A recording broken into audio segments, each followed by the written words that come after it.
हमनी के संस्कृति, हमनी के संस्कार सदा रहे हमनी के साथ। भारत के महान ग्रंथ और काव्य सब के संपूर्ण संकलन सब्सक्राइब करें तिलक।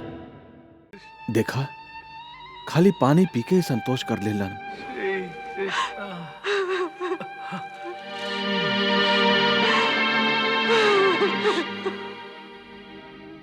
संसार के सबसे बड़ा दुख है गरीबी।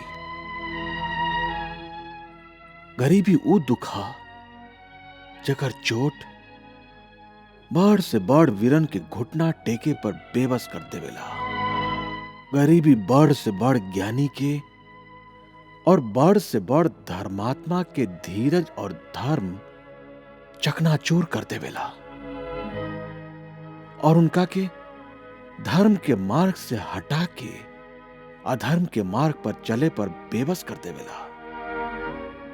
हमारी भक्त गरीबी के उहे चरम सीमा तक पहुंच गईला जहां बड़ से बड़ वीर और धीर पुरुष अपन घुटना टेक देवेलन।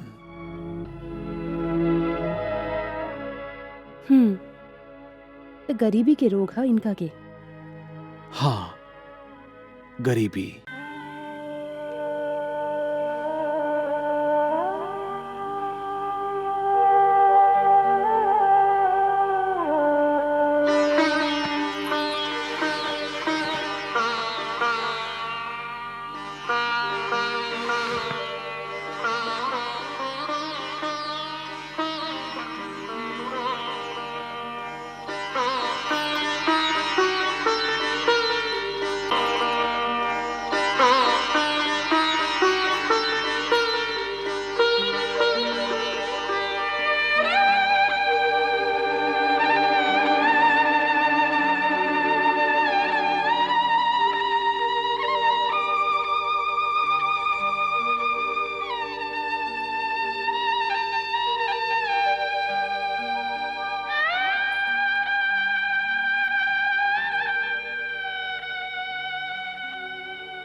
तो हे त्रिलोकीनाथ, एह में इतना चिंता का है?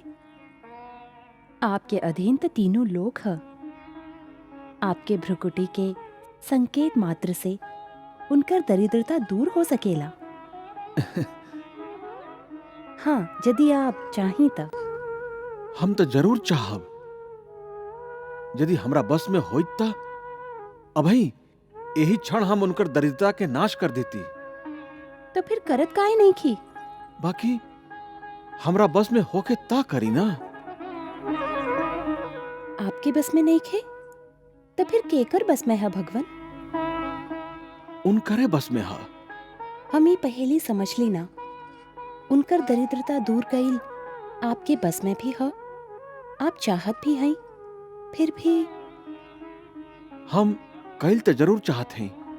बाकी हमरा चाहे से का होखेला, वो भी तो चाहे।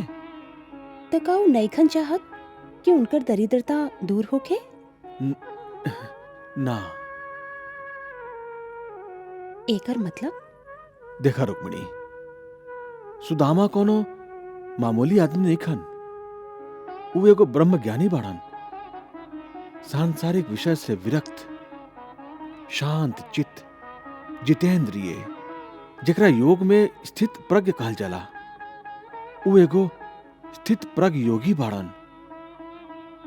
उ जानेलन कि गरीबी उनकर आपन पिछला कर्म के फल हा। यह मृत्यु लोक और कर्म लोक के विधान इहे हा कि प्राणी के आपन पिछला कर्म के फल भोगे के ही पड़ेला। जब तक ओकर कर्म फल के हिसाब चुकता ना हो जाला, ओकरा मोक्ष के प्राप्ति ना हो सकेला। फिर वो कर्म फल चाहे दुख होखे चाहे सुख होखे। सुख भी? हाँ, सुख भी वैसने बंधन है जैसन दुख है। जैसे दुख के हिसाब चुकता करे के पड़ेला, वैसे ही सुख के हिसाब भी चुकता कैले बिना प्राणी हमरा चरण में विलीन ना हो सकेला। बाकी एक ही शर्त है कि जे हमरा तक पहुंचे के चाहेला, ओकरा के पिछला कर्म फल के दुख या सुख सब कुछ खाली निरासक्त भाव से भोगे के पड़ेला। निरासक्त भाव से? हाँ, काहे कि यदि ओकरा में आसक्ति आ गई तो फिर नया कर्म फल शुरू हो जाई।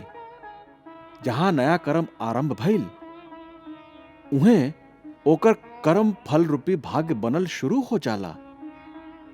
और फिर कर्म से भाग्य और भाग्य से नया कर्म के नया चक्र शुरू हो जाला। और सुदामा एह बात के अच्छा तरह से जानेलन, काहे कि वो ब्रह्म ज्ञानी बाणन। ऐसे वो आपन दरिद्रता के निरासक्त होके भोग रहल बाड़न।